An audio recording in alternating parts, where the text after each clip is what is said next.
Rumors about the next generation 2018 iPhone kicked off even before Apple announced the now current generation 2017 iPhone. Because of course they did. Now, presumably just weeks away from Apple's annual September iPhone event, the rumors are coming in faster and more furiously than ever. Some of them are all but certain, others likely more fiction than fact. I'm Rene Ritchie. Welcome back to Vector. Let's sort this all out.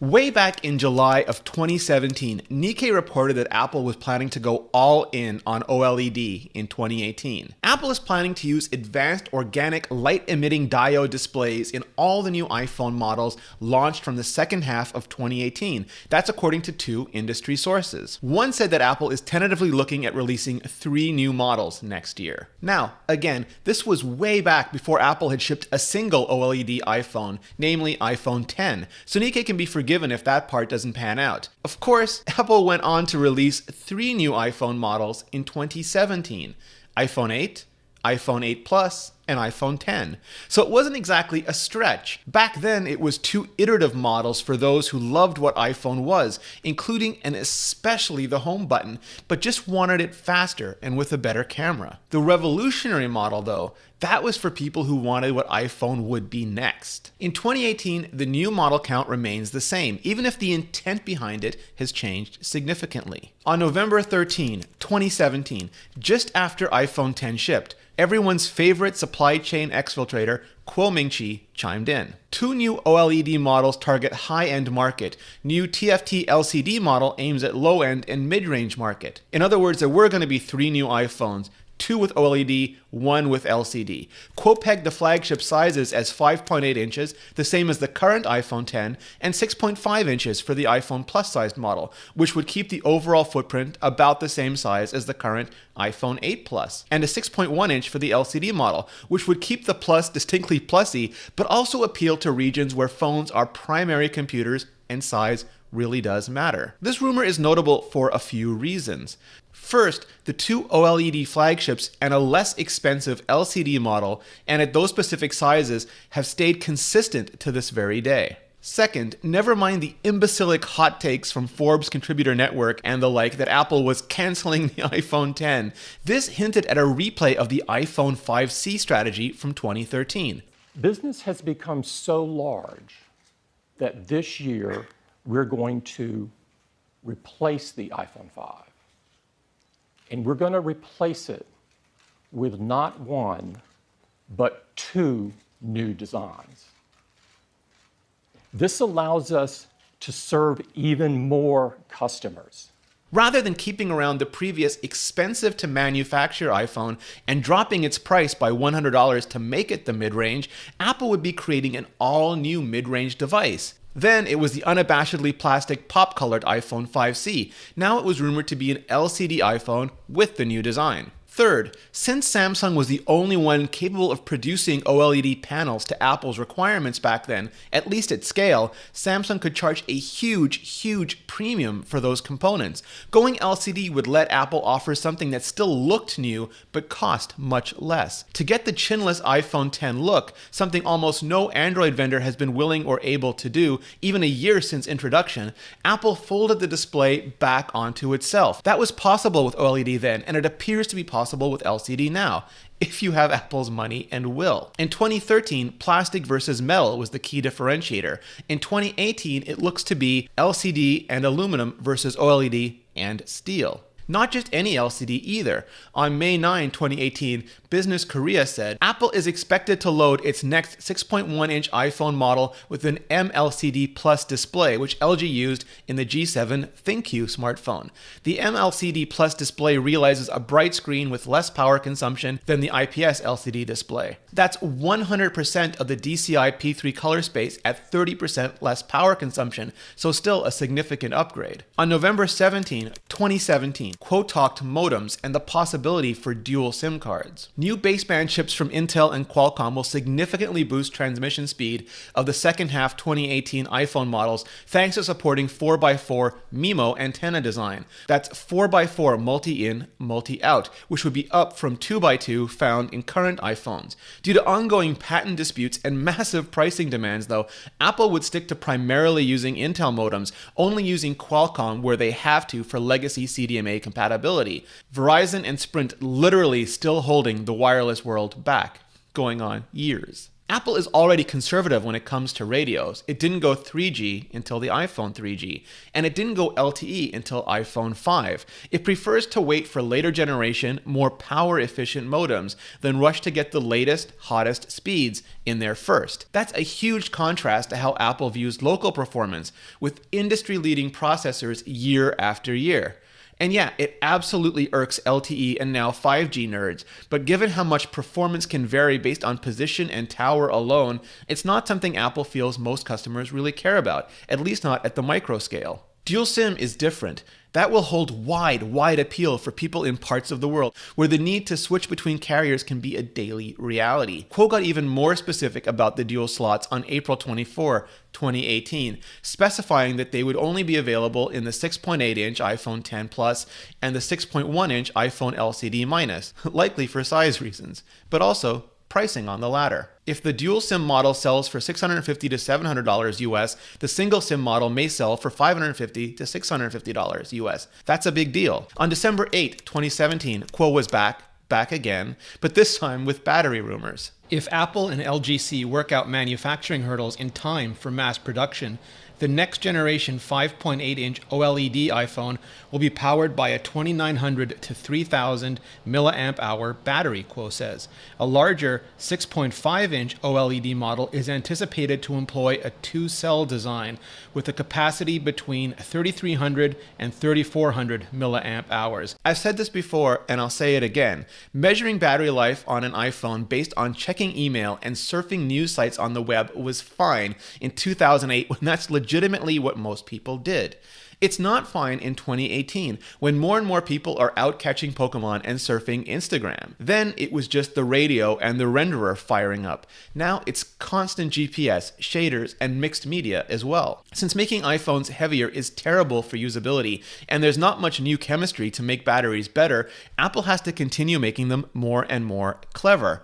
A lot of that is in the software and the controllers, but geometry helps too. For MacBook, Apple went with terraces to squeeze in as many square millimeters of battery as it could. If a two-cell L configuration could help the new OLED flagships up their power game and further differentiate them from the LCD, so much the better. On May 28, 2018, Weibo, which is essentially the Chinese Twitter, leaked an 18-watt USB-C charging brick for the next generation iPhones. Yes, low and slow charging over the traditional, if miserly iPhone brick might be the best way to micromanage and prolong every minute of battery health possible from your iPhone. But people use their iPhones so often, and Apple has gotten so good at mitigating the issues with faster, hotter charging that finally including a bigger brick in the box makes all the kind of sense that does. As for USB-C replacing Lightning on the phone itself, that's probably never going to happen.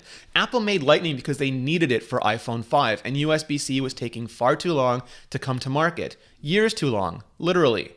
And when it finally did arrive, it was thicker than Lightning, which is why other vendors have had to cram it under the display rather than letting it fall aligned across the middle. And the cables themselves were a mess, which is why a Google engineer had to embark on a ridiculous quest to review all of them personally on Amazon. The timing and technology was just wrong, and by the point that it was fixed, Apple already had millions of Lightning accessories on the market, and no one, not Apple, and certainly not mainstream customers, wanted to see a repeat of the frustration and expense of the dock transition rage all just a few years previously. Well, except for the handful of cross-platform tech nerds making all the noise about it. So it's far more likely that when next Apple transitions, it won't be to USB-C at all, but it will be to full-on wireless. Apple TV just lost its cable port. Other vendors have shipped or prototyped phones with no buttons or ports at all. It's the future, frustrating as it may sound now. On May 23, 2018, Bloomberg reported that Taiwan Semiconductor Manufacturing Corporation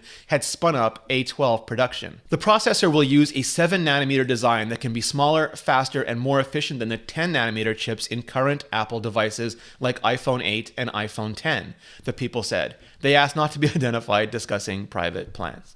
Why are they discussing it? Apple will be making architectural changes as well, but just today, Macworld pegged the process changes alone as significant. The company paints a very rosy picture compared to the 10nm process that the A11 Bionic was made with. The company says 7nm offers a 1.6 times logic density, around 20% speed improvement, and around 40% power reduction.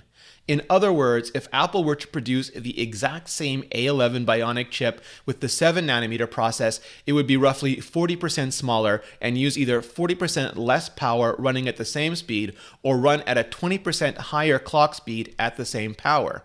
You can be assured those are best case figures. Although processes are marketing driven now and not directly comparable, Apple's A series has gone to 10nm and is going to 7nm, while Intel is still struggling to get x86 down to its own 10nm process. At the same time, Apple introduced efficiency and performance Fusion cores in 2016, an artificial intelligence block in 2017, and will be pushing the silicon industry again in 2018. On July 5th, 2018, Quo returned with colorful new rumors. Sorry.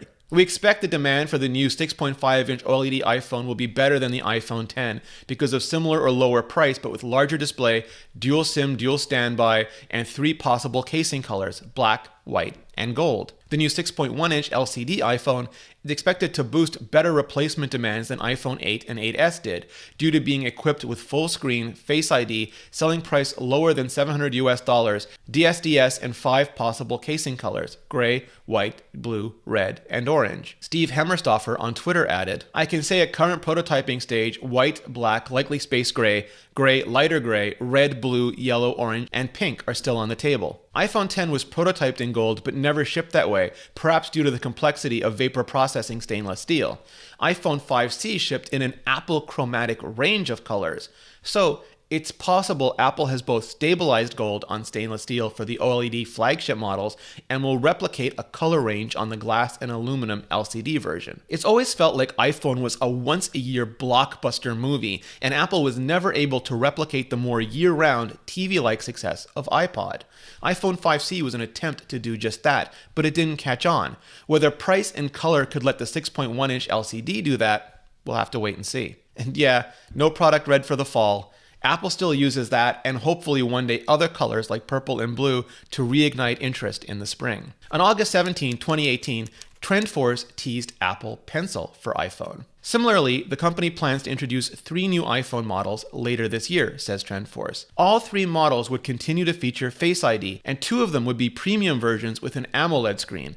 Apple Pencil would be offered as an option as well. On August 16, Economic Daily repeated the same rumor. Apple's 2 large-screen OLED iPhones are expected to support the Apple Pencil stylus this year, so as to increase consumer fun and convenience, and sprint new machine sales. Now, I'd love Apple Pencil on iPhone. I'd love it. Digital Field Notes is basically my dream. It might also hint at a variable refresh rate ProMotion display coming to iPhone as well. Apple has almost certainly had this in the lab for years now, but whether we'll see it this fall or not, we'll also have to wait and see. Noticeably absent from all the rumors is a return of Touch ID. One day we might have passive ambient security, where a bevy of sensors captures snippets of face, touch, voice, gait, and other biometrics and determines a threshold of trust, only challenging us for authentication when it falls below that threshold. Today, though, we have Face ID.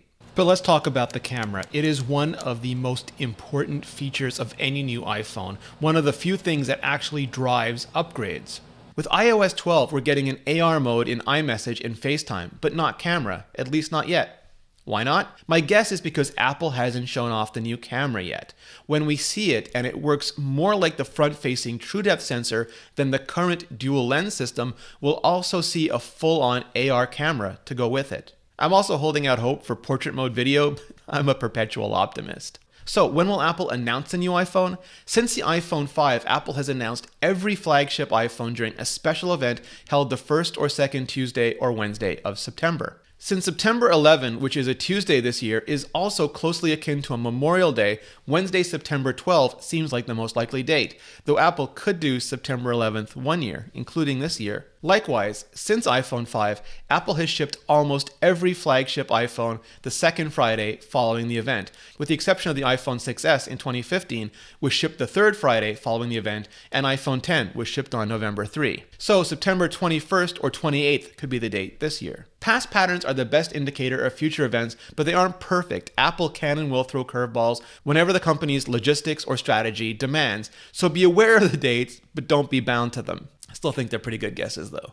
What will the next iPhone be called? Up until this year, Apple's naming pattern had been consistent. iPhone number followed by iPhone number plus S. But 2017 changed everything. Instead of iPhone 7S, we got iPhone 8 and iPhone 10, literally rendered as a Roman numeral, as an X. So what follows iPhone 8 and iPhone 10? Will it be iPhone 9 and iPhone X2? Just iPhone 9? Just iPhone X2? Something else entirely? Apple can name the next iPhone anything it wants. iPhone Edition, iPhone Pro, iPhone Mother of Dragons. It's purely a marketing decision. Apple picks a name, puts it at the top of the list, picks every other name possible, often goes back to the first one, or picks an alternative. It's entirely up to Apple. But it could be up to you as well. Are you inspired to learn about computer science, about code, but have no idea where to start? Having not studied coding at all in your life and hearing terms like artificial intelligence and neural networks can be daunting at first, but don't worry about it. A good place to start learning the logic and theory behind all of this is Brilliant. They have a bunch of courses teaching you the fundamentals of computer science for those of you who are new to the field. Each course is interactive and breaks up complicated concepts into bite-sized chunks to make sure you actually absorb the information. A strategy which I wish was used when I was in college. Just go to brilliant.org/vector and give it a shot. Who knows? Maybe you could be the next one on Johnny Cerrugi's team. Thank you, Brilliant. So that's the current timeline and my current thoughts about what we can expect come September. But now I want to hear from you. What are the features that would make you rush out and either upgrade or cross-grade to a new iPhone? What are the things you absolutely want to see from Apple and what don't you want to see at all? Please hit like, please hit subscribe, and then let me know in the comments below. And thank you so much for watching.